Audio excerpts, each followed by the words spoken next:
my name's Lucy and I'm the co-founder of Project Rockit, and I'm here today to share how a very, very simple idea grew into Australia's youth-driven movement against bullying, and also share what I've learned about leveraging technology to inject kindness into our communities online and beyond.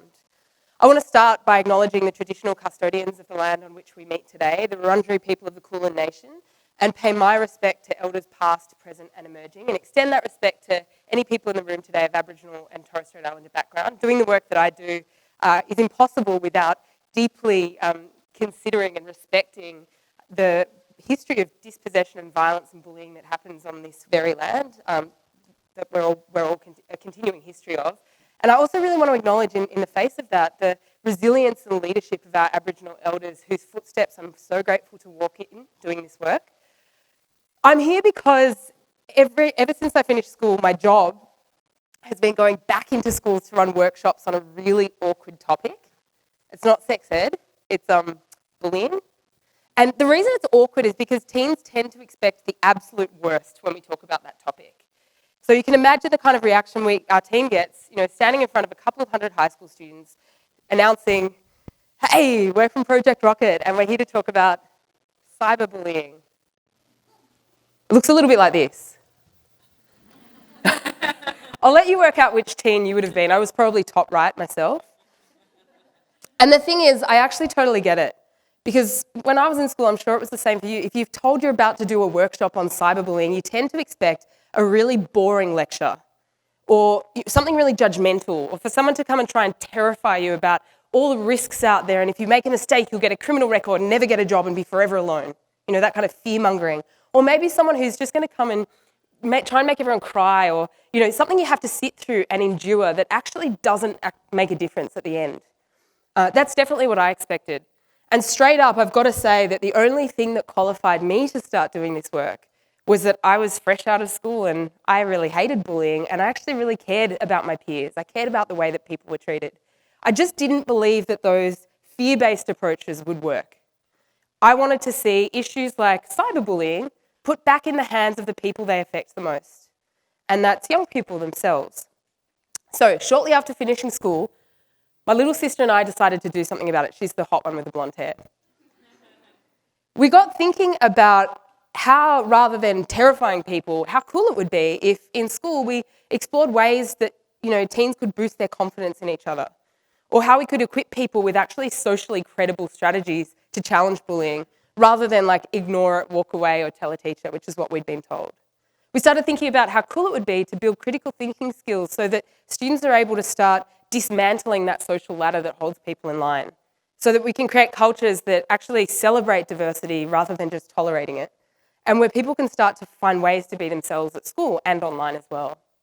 And that's when we decided to launch Project Rockit, which at the time was a super small project, there was just two of us, built on a really simple idea. We want to live in a world where kindness and respect thrive over bullying, hate and prejudice, and all young people are free to realise their potential. Now, that might sound really cheesy, and I remind you, I was just out of school. But actually, we know that bullying does smother development. It robs people of their potential. We actually see it playing out globally every day. We see it playing out between companies and cultures and communities and whole countries. And in some cases, it really does destroy lives. I started thinking about how cool it would be if, by the time we finish school, we're actually equipped to challenge social injustice in this world, how that would make the world better. And so from the get-go, we went for a really different approach. Instead of talking down at school students, we decided that we'd ask questions, get everyone up and involved, and actually listen to what people had to say. We decided that we wouldn't demonise technology and instead look for opportunities to use social media for good. We decided we'd never label people as the bully and the victim because that's just really cringy, but also bullying is a behaviour. We decided that it's not a person, it's not a personality. We decided that instead we'd treat people as complex and valuable and capable of positive impact, because you all are. And most importantly, it'd be fun. We'd all laugh, we'd feel connected, and we'd give opportunities for students to see each other for the first time if they haven't already before. And what that would do, it would serve to build empathy so that next time you see that your peer is having a hard time, even if they're not your mate, you're actually going to care enough to do something about it. That was the idea. the thing is, I guess there was a lot that I didn't know then. It felt pretty scary starting out, but it's not like we had anything to lose. No professional reputation to damage, no livelihood, no savings. We were totally fresh out of school. The things I was afraid of back then were much closer to home, afraid of embarrassing myself in front of high school students who weren't much younger than me, and afraid of tripping over in front of them or having my fly undone or having schmutz on my face or accidentally swearing, saying the wrong thing. And before long, I'd ticked off every single one of those cringy moments and more. I remember this one time having a conversation with a group of Year 9 students about surface judgments and first impressions, and I was using my outfit and my appearance as an example. When it came time to talk about my nail polish, I actually forgot the word for toes and referred to my own as feet fingers in front of 300 Year 9 students. You can imagine as I was pulling out of the school gate, oh, that's playing again. You can imagine as I was pulling out of the school gate that day, one guy who'd been in the session actually yelled out, "Feet fingers!" And to this day, he would not remember me as Lucy from Project Rockit. He'd remember me as Feet Fingers. Or another time, I remember writing up on a board, fear of public speaking as a reason why people might be afraid to put themselves out there in front of others. And the room erupted into laughter. So I turned around and reread what I'd written, fear of pubic speaking. You can't get away with anything with teens, I swear. So yeah, what I also didn't realise then though, is exactly what those school students would come to mean to me. That they'd become my greatest teachers and mentors and role models, that I would learn so much more in school with Project Rockit than I ever learned in school as a school student myself. That those school students would actually carry me through the most difficult and dark times in my life, whereas an adult I'd face bullying and prejudice and discrimination and turn to the support of this movement and really feel that kind of collective surge of support. That 14 years on, Project Rockit would have reached hundreds of thousands of young people all over the country and grown into Australia's youth-driven movement against bullying. I didn't realise back then that anyone else would get on board with this idea of a world where kindness and respect thrive. But these days, I'm just going to jump forward, I have a whole team that I work with in 2020 who also believe in this idea. So proud to be working with these incredible people. And, there's great diversity within our team. We have city kids, country kids, we've got people with different educational experiences and backgrounds. There's neurodiversity, people of different cultural and faith backgrounds and representation proudly across every letter of the LGBTIQ+ acronym. It's pretty awesome. And despite our differences, in fact, because of them, we all share this vision of a world where kindness and respect thrive. So yeah, today I'm really lucky to be sending teams of young people out into schools to do this awesome work. I guess the other thing I didn't realise starting out was the role that technology would play, and this is what I'm here to talk about today, the role that technology would play in evolving this issue of bullying and the opportunities that it would create as well. We made a really important decision early on to say yes to working with social media platforms. So Instagram, Facebook, Twitter, and Google. And say yes in terms of accepting their support in the way of funding where it was possible, and also in providing critical feedback on how they can do better. First, we started out running some campaigns together, and then the relationships grew into partnerships. And today, Project Rockit sits on Facebook and Instagram and Twitter's global safety advisory board so that we can elevate the experiences of Australian school students to the people who can actually change these platforms, the engineers who are trying to create these solutions. But you know what? It's really important that we provide this critical feedback. We must expect a lot from social media companies, but I actually think we need to expect more from ourselves. Because what we're seeing right now playing out online, all the problems we see digitally and on social media, they're social problems. They're not failures of technology, they're failures of people. And that's why we need social solutions to tackle them. Somewhere amid this chaos, we decided one social solution was that we wanted to take our workshops online. We wanted to build Australia's first platform to tackle cyberbullying that you could access from anywhere with an internet connection. And so this leads me to a pretty cringy moment, I'm not going to lie. My sister and I, we decided we were going to ask Facebook to help us. They were going to fund the development of this first ever platform. We prepared a pitch, we packed our suitcases, we headed to Palo Alto, and I'll never forget that moment standing there in front of the global heads of safety at Facebook and pitching for $1 million investment in Project Rockit Online. I'll also never forget the moment, literally seconds later, where they very politely and promptly said no. It was so awkward and such a shutdown. Basically, Facebook at that point in their development did not have the resources or budgets or even structures legally to invest and go on board with something like this. So that was pretty cringy, but you know what? We returned home, back into school, back to thinking about how, rather than going along with this idea that tech is a weapon, we could look at how we might be able to use digital technology to actually tackle online hate. And finally, in 2013, the Telstra Foundation reached out and they awarded us a social innovations grant of $400,000 to create our online platform. But this actually presented a new problem because by now, the distance between my little sister and I and high school had grown. And we needed some expert advice to make sure that this platform we were going to build would actually be meaningful and relevant to our audience. So this brings me to my first learning that I really wanted to share. We live in a world that values innovation, that which is novel, innovation for innovation's sake. But what I've really learnt is that when we're working on social problems, we need to put social impact front and centre. And for us, that means creating space for those who have the deepest understanding of the problems that we're trying to solve. Obviously, at Project Rockit, that means young people. And we see too many efforts that actually, I guess, bring young people in as an afterthought, as a box tick, to endorse a product once it's actually been fully developed. But for us, we decided it would be really important to engage our audience from start to finish, to give them opportunities for collaboration and co-design and agency over that final product every step of the way. Basically, we're not going to get anywhere talking about them without them. So we put together our most important advisory board, the Project Rockit Youth Brains Trust, a group of people aged 13 to 20 who now actually steer the direction of Project Rockit into the future.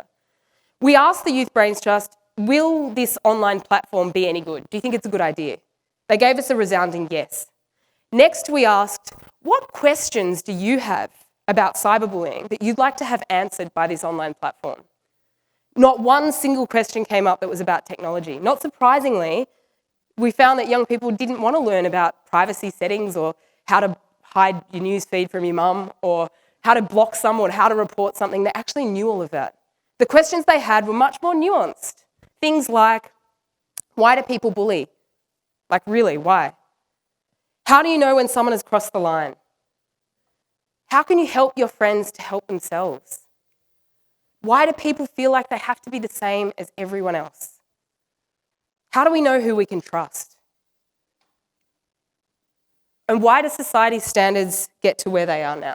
I'll just wait for the slides to jump up. As a side note, you'll notice that none of these questions are about technology. It really highlights that cyberbullying is a social problem. As I said before, it's not a failure of technology. And that's why we need social solutions to actually address this problem. So our team worked really hard and we took these insights and questions and many more from our Youth Brains Trust. And we laboured to create, to translate all of the energy and creativity and the cred of those Project Rockit workshops and translate them into an online platform. And we did. And that's when we launched Project Rockit Online, Australia's first ever platform to tackle cyberbullying that's actually designed by young people for young people. And I'm just going to wait for those slides to jump up so I can give you a demo. If you just click on any one of those slides, it should be good. Cool. So we're going to fly through those questions. Awesome. And the volume?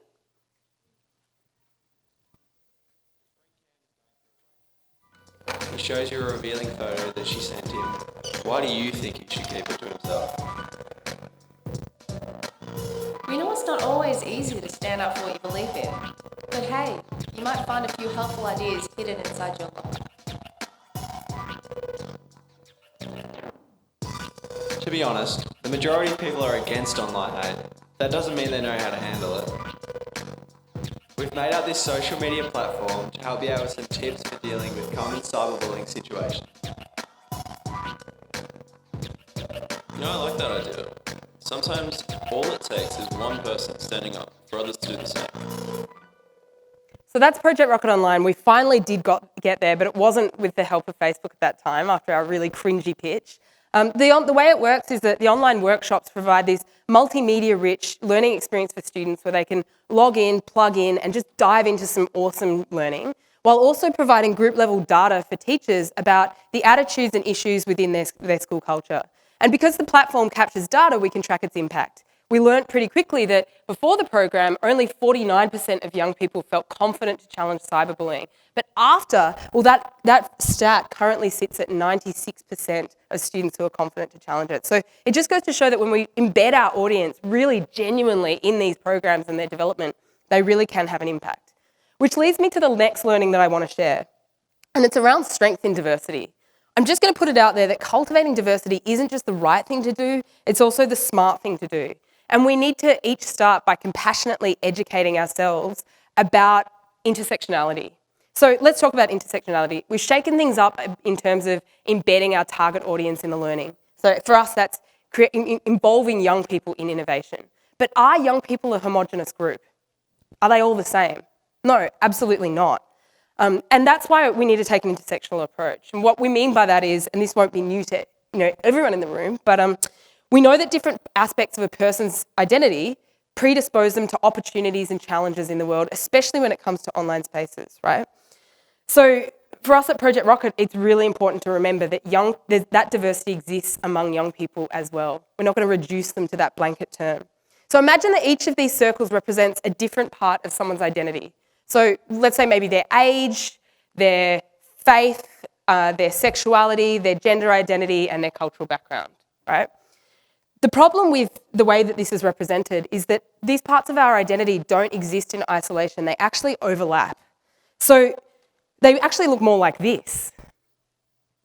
In the intersections, these overlapping parts of our identity, we can actually get a more nuanced and complex understanding of what diverse experiences mean. And let me put it this way. Let's talk about gender diversity. The experience of someone using a product who is gender diverse and 7 years old is going to be fundamentally different to the experience of someone using a product or a program who is gender diverse and 70 years old. Let's overlap these circles further. What about the experience of someone who's gender diverse, 7 years old, and has autism spectrum disorder? Different experience again. The idea of considering these overlapping parts of identity is called intersectionality, and the reason it's relevant is that, yes, social media can be a breeding ground for some incredibly nasty shit, right? And people with intersectional experiences are the most likely to encounter it, sometimes even from their own communities, from people who don't understand the other parts to their identity. And by the same token, at the same time, there's a real opportunity here because the online world has communities that create belonging and acceptance for people of just about every possible imaginable lived experience and identity. So social media has huge potential. For us to truly create kindness online, we need to honour these intersections and strive to understand them. So, and I really believe also that there's great strength in doing that these experiences actually create new ways of thinking and being, new ways of generating ideas and innovation. And so when Google contacted us a couple of years after developing Project Rockit Online, because they wanted to partner up and create Project Rockit TV, we decided to take an intersectional approach. Rather than just talking about cyberbullying, we talk about all the different aspects of identity that play a role. Things like different communication styles, experiences of sexuality and different ways that people express their gender identity. Developing a literacy around consent, about mental health and cultural diversity. So that's Project Rockit TV, written by and starring our young team and Brains Trust, and really taking on an intersectional approach to cyberbullying. Project Rockit TV includes 2 seasons of bite-sized episodes that you can watch online for free. Project Rockit TV and online really have helped to scale Project Rockit's impact, using digital. But we actually wanted to go a step further. And rather than just training students to tackle bullying, the issue that we've decided is important, we wanted to give them the skills and the platform to tackle the issues that matter most to them. We wanted to hand over the mic, and I guess this is the last learning that I wanted to share. Oh, and I'm going to put a pause.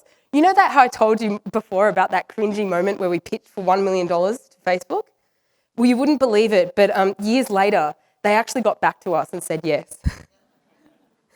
Pretty wild. In 2018, Project Rockit announced that we'd be teaming up with Facebook and Instagram in a $1 million partnership to scale Project Rockit's impact by launching Project Rockit Digital Ambassadors. And that project upskills 10,000 young Aussies over the course of last year and this year to develop the skills so that they can create the change they want to see. The skills that I wish I had when I finished school. The first stage is a series of high-energy events around the country that bring together hundreds of students from different schools in a full day of Project Rockit learning. After the event, each digital ambassador plugs into an online action hub where they're connected with a powerful network of peers, where they can choose the skills they want to learn and learn them. They can create content, they can check out blogs, and build what they want to see in their community. But most importantly, they can take action. Off the back of Project Rockit digital ambassadors, I guess we put Facebook's money where our mouth is, and we got some more money from them. And we've now launched a grant program that allows school students to pitch for funding ranging from $500 to $5,000 to kickstart their projects to build a kinder, safer online world, which is pretty cool. It's actually bloody awesome, I love it. You'll notice that before I put a photo at the very start of two girls fresh out of school, and I have to say that Project Rockit isn't about me and my sister anymore. It's not about us. It's about handing over the mic to the next generation because I have a lot of trust in their skills and their competence and what they can do. I actually think we have much to learn from the next generation when it comes to kindness and literacy about social justice. I can't wait to see the impact that the first generation of Project Rockit digital ambassadors will bring. Because, we might feel powerless when we stand on our own, but this movement has always been about power in numbers. It's been about bringing together the little guy and wrapping each person in support. And technology just affords such possibilities when it comes to actually mobilising community and elevating the voices of the people who most need to be heard. My little sister Ro and I may have started the Project Rockit movement, but these days it's carried forward by thousands of high school students who, like us, believe in this cheesy idea of a world where kindness and respect thrive and all young people are free to realise their potential. And personally, I can't wait to see what happens next. Thank you.